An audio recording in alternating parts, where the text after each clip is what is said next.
Mahalnya biaya kuliah dikeluhkan mahasiswa. Gelombang aksi unjuk rasa yang menuntut biaya pendidikan tidak melambung tinggi pun terus terjadi.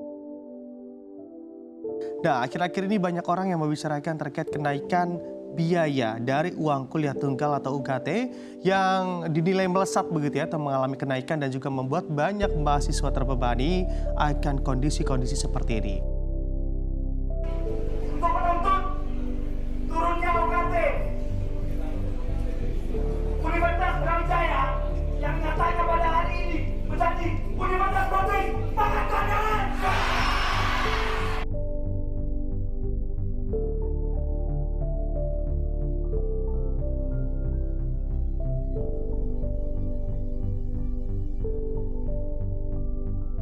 Di balik gemerlap dunia pendidikan tinggi di Indonesia, terdapat bayang-bayang yang menghiasi langit-langit kampus. Bayang-bayang biaya pendidikan tinggi yang terus menaungi mahasiswa dari berbagai penjuru tanah air. Namun, dalam remang bayangan tersebut, terdapat juga cahaya harapan. Harapan untuk mewujudkan pendidikan yang adil dan berkeadilan, sesuai dengan semangat nilai-nilai Pancasila.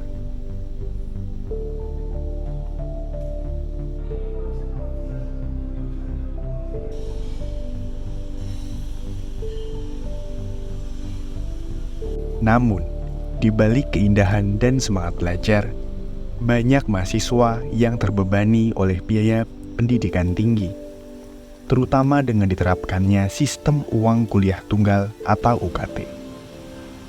Dari sudut pandang mereka, pendidikan tinggi bukanlah lagi jalan yang mulus menuju masa depan, melainkan sebuah rintangan yang kadang terasa tak terjangkau.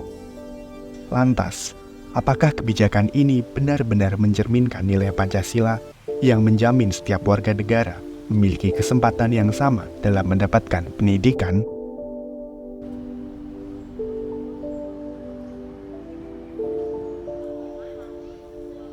Dari sudut pandang mereka, pendidikan tinggi bukanlah lagi jalan yang mulus menuju masa depan, melainkan sebuah rintangan yang kadang terasa tak terjangkau.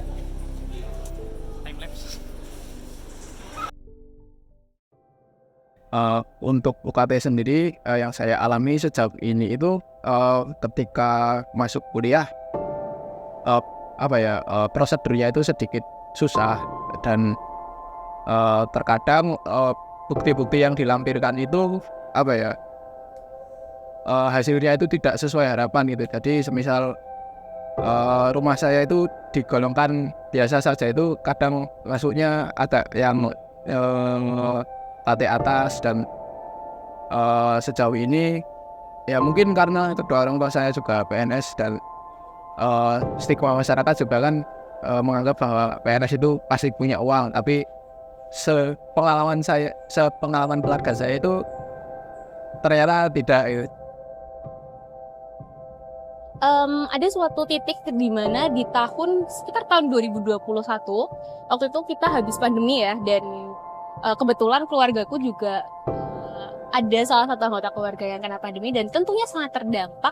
Dan di momen ini juga ibuku pensiun, jadi income pemasukan yang harusnya awalnya dari ayah dan ibu sekarang hanya dari ayah saja gitu. Jadi aku jadi mikir, wah aku nggak bisa nih nyusahin orang tua terus kayak gini. At least aku bisa mengajukan banding gimana caranya biar UKT aku bisa turun dan menyesuaikan kondisi income aku yang hanya bersumber dari ayah.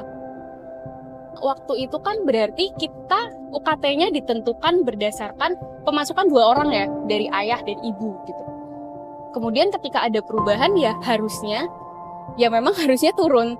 Kampus kita kan cukup susah ya kalau melakukan pengajuan UKT di setelah semester 1 gitu. Nah, dan kebetulan orang tua saya tuh pensiunnya ketika saya semester 2 gitu. Jadi cukup sulit untuk melakukan pembayaran UKT di sisa-sisa semester itu. Ya kalau dibilang merasa terlalu mahal, ya emang terlalu mahal.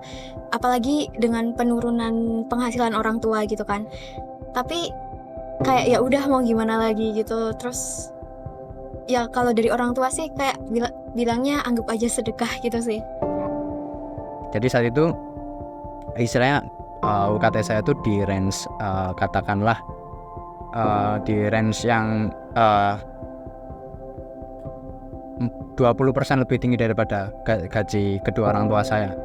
Dan saat itu saya sebenarnya ingin mengajukan penurunan UKT karena saat itu saya sudah menghitung penghitungan orang tua saya, tapi tidak istilahnya yaitu 20% lebih tinggi. Terus saat itu saya sudah berbicara kepada orang tua, berdiskusi, tapi saat ingin melakukan istilahnya pengajuan, orang tua saya tidak berani karena takut ada istilahnya peraturan di UGM itu ketika nanti dilakukan cross check UKT dan apabila tidak sesuai, nanti malah katanya UKT bisa lebih tinggi.